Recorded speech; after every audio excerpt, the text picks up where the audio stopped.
Pas d'enfant pour Athéna est un roman ou un essai romancé qui fait le portrait de déesses grecques et de femmes contemporaines qui ont fait le choix de ne pas avoir d'enfants.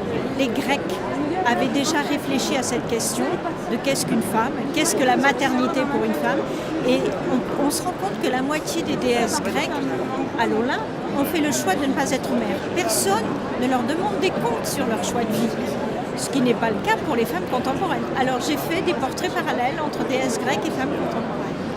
Cet ouvrage est une métamorphose.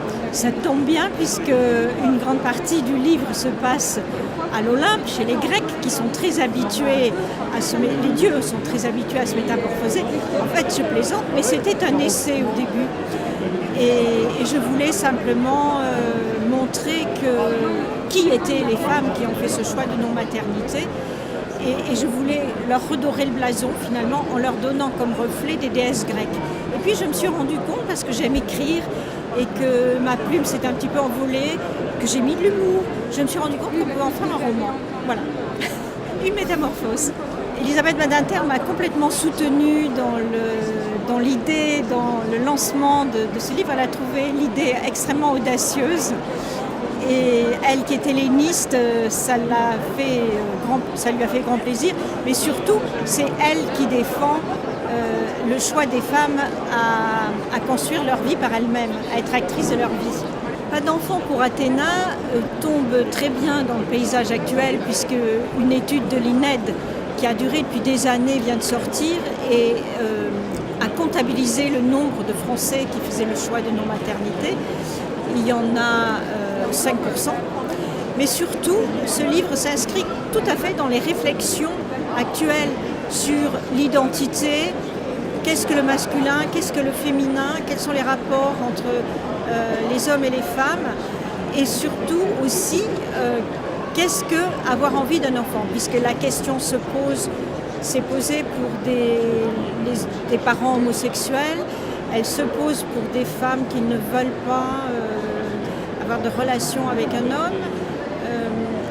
Elle se pose aussi dans un contexte de refus du monde en même temps. C'est-à-dire que certaines femmes font le choix de ne pas avoir d'enfants parce qu'elles ne veulent pas prolonger la violence du monde. Quand on parle des femmes qui font ce choix de non-maternité, on pense souvent aux businesswomen et aussi éventuellement aux femmes qui refusent de prolonger leur passé familial, qui veulent couper avec le passé familial. Or justement dans ce livre, on se rend compte que les femmes poursuivent toutes les voies du bonheur possible. Elles renouent avec le paradis perdu, tout le monde a la nostalgie du paradis perdu, et donc ce sont les grandes amoureuses, ce sont les femmes en communion avec la nature, celles qui sont plongées dans une recherche, et puis il y a aussi, comme autre source de bonheur, dépasser ses limites, s'augmenter soi-même. Et c'est ce qu'on fait dans l'action, c'est ce que font effectivement les businesswomen. Et puis ces femmes qui contestent la violence du monde et décident de ne pas le prolonger en ne devenant pas mère. Child, enfant, free, libre, ça veut dire femme libre d'enfant. Ce concept s'oppose à childless, ça veut dire sans enfant. Childless a une connotation un petit peu négative. Alors maintenant on dit aussi no kids. Alors no kids c'est court, c'est plus facile à dire, tout le monde comprend, sauf que ça met dans une case. Et il manque la direction de projet qu'il y a dans Chalfry, de légèreté et d'inventivité de sa vie. Il y a une expression en français que j'aime bien, c'est ceux qui tournent le dos à la maternité ou à la paternité. Mais c'est long.